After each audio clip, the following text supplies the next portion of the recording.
आप देख रहे हैं डायन हॉरर स्टोरी। तो चलिए आज की कहानी की शुरुआत करते हैं। एक बार की बात है, एक बिलासपुर नाम का गांव था।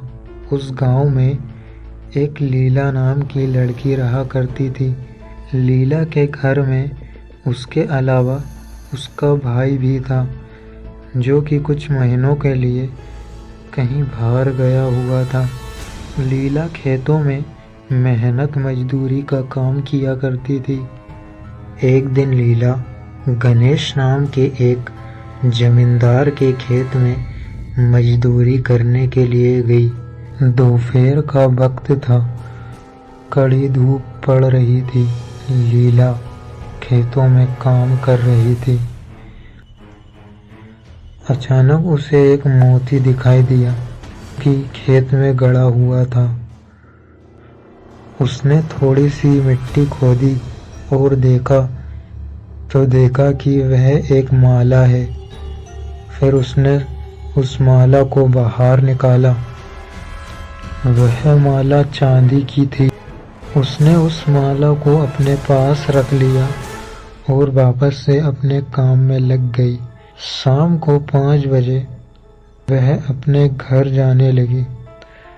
घर पहुंचकर उसने उस माला को पानी से धोया और उसने सोचा कि इसे पहनकर देखती हूँ, पर उसे बहुत काम थे, इसलिए वह उस माला को रख देती है और अपने कामों में लग जाती है। अब रात के 9 बज चुके थे। वह सभी कामों से फ्री हो चुकी थी। अब उसने सोचा कि अब मैं उस माला को पहनकर देखती हूँ। उसने जैसे ही उस माला को पहना और आईने में देखा तो वह एकदम से चौंक गई, क्योंकि उस माला को पहनकर उसने जैसे ही आईने में देखा तो उसके पीछे एक औरत खड़ी हुई थी। उसने घबराते हुए उस माला को निकाल दिया। वह काफी डर गई। उसने वापस से आईने में देखा, पर वहां पर कोई नहीं दिखाई दे रहा था। उसने सोचा शायद वो उसका वहम होगा कि वह जो औरत थी वो उसे पल भर के लिए दिखाई दी थी। उसे समझ नहीं आ रहा था कि यह उसका वहम था या कोई औरत सचमुच वहां पर थी। बहुत ज्यादा थकी हुई थी, इसलिए वह उस माला को एक डब्बे में रखकर अलमारी में रख देती है, सो जाती है। 12:30 बज रहे थे। लीला की नींद खुली। उसे तेजी से प्यास लग रही थी, तो वह उठकर पानी पीती है। पानी पीकर वापस वह अपने पलंग पर सो जाती है। अभी उसकी नींद नहीं लगी थी। तभी अचानक किसी औरत की रोने की आवाज आने लगती है। आज उसके कमरे के अलमारी से आ रही थी। अब लीला उठकर अलमारी की ओर बढ़ने लगी। उसने जैसे ही अलमारी को खोला, वह आवाज आना बंद हो गई। वह अभी भी आश्चर्यचकित थी। समझ नहीं आ रहा था कि यह आवाज कहाँ से आ रही थी। उसे समझ नहीं आ रहा था कि उसके साथ ऐसा क्यों हो रहा है। फिर वह सोने की कोशिश करती है। वह बहुत थकी हुई थी, इसलिए कुछ देर बाद उसकी नींद लग जाती है। वह हो जाती है। आज के दिन उसकी एक फ्रेंड की शादी थी, तो वह शादी में जाने के लिए बहुत खुश थी। अब शाम के 5 बजे वह शादी में जाने के लिए तैयार हो गई थी। वह तैयार तो हो गई थी, पर गले में पहनने के लिए उसके पास कुछ नहीं था। फिर उसने सोचा कि उस माला को निकाला जाए। उसने उस माला को अलमारी से निकाला और उसे पहन पर वह उसकी ड्रेस पर काफी जच भी रही थी। अब वह उसे पहनकर शादी में चली गई।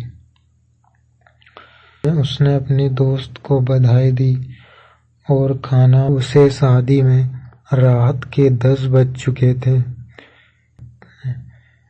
अब उसे घर जा अब वह अपनी फ्रेंड को बोलकर आने लगी।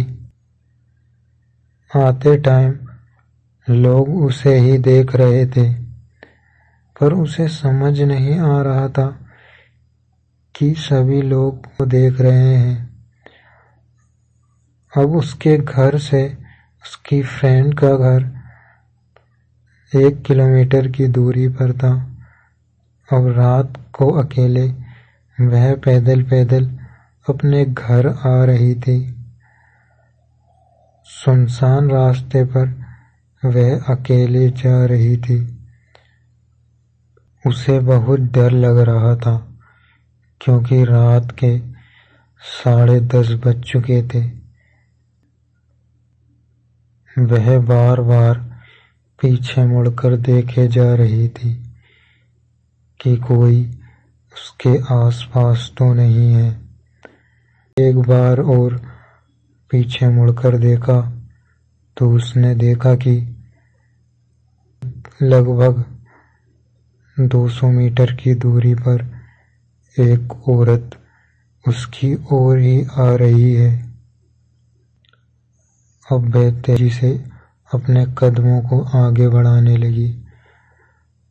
जल्दी जल्दी वह अपने घर पहुंची और उसने वहां पर चैन की सांस ली। घर आकर वह सोचने लगी कि इतनी रात को वह औरत कौन थी। फिर उसने सोचा कोई होगी गांव की, चलो छोड़ो। अब उसके मन में यह सवाल भी था कि आते टाइम लोग उसे क्यों देख रहे थे।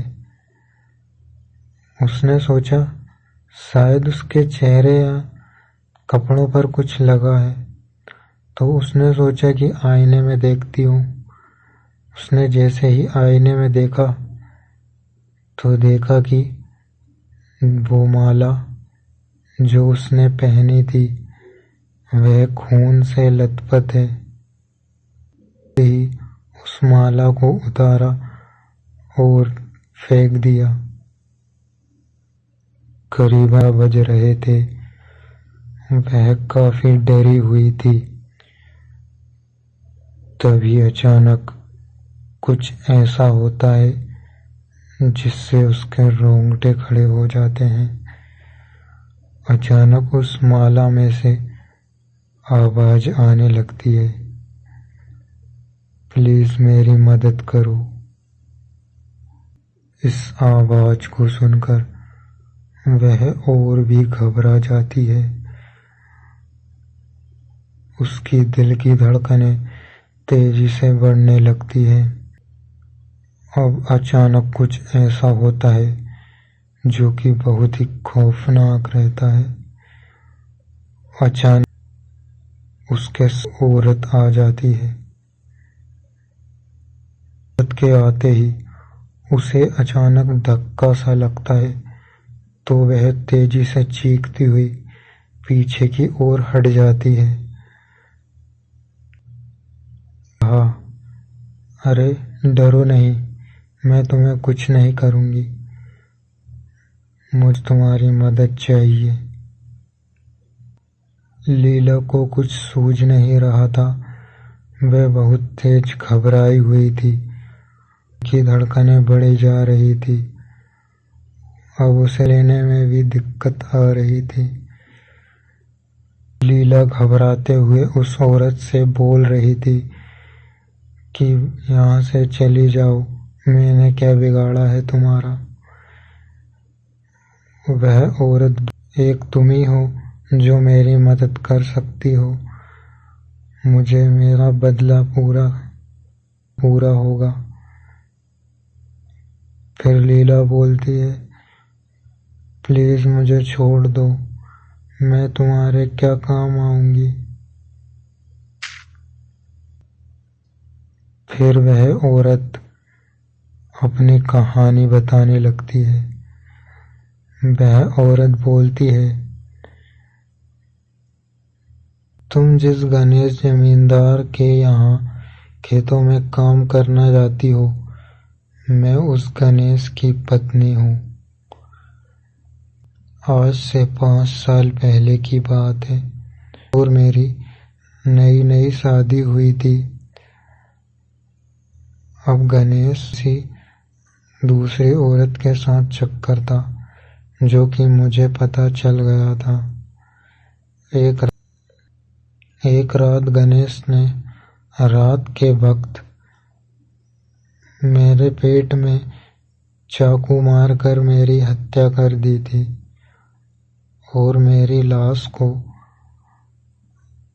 अपने ही खेत में गड़वा दिया था। तब से मैं अपने बदले के प्रतिशोध में किसी के आने का इंतजार कर रही थी। उसी जगह पर मेरा शरीर दफन है। वह माला नहीं लाती तो मैं शायद कभी अपना बदला पूरा नहीं कर पाती। अगर तुम्हारी हाँ हो तो मैं तुम्हारे शरीर में आकर अपना बदला पूरा कर सकती हूँ। लीला ने उसकी कहानी को सुनकर उस पर दया खाई और उससे बोला कि मैं तुम्हारी मदद करूँगी। फिर वह औरत लीला के शरीर में आ गई। अब रात के 1-2 बज चुके थे। लीला गणेश के घर पर गई और वह आया। गणेश घर पर अकेला ही था। उसने जैसे ही दरवाजा खोला तो उसने देखा कि लीला उसके दरवाजे पर है। गणेश ने कहा, अरे इतनी रात को? उसने कहा,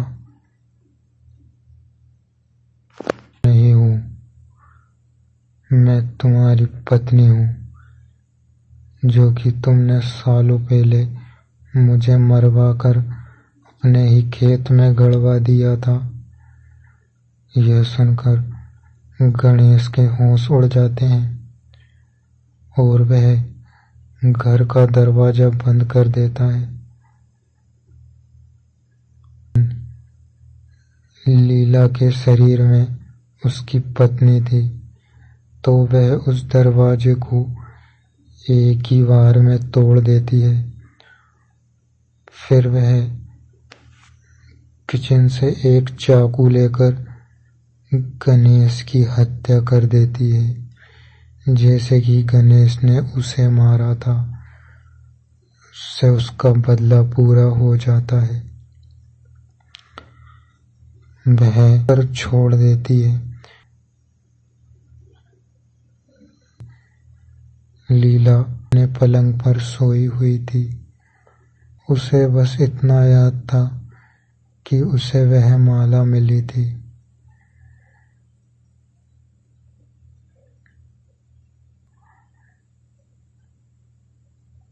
और इल्जाम। आज की कहानी में बस इतना ही। मिलते हैं किसी नेक्स्ट कहानी में।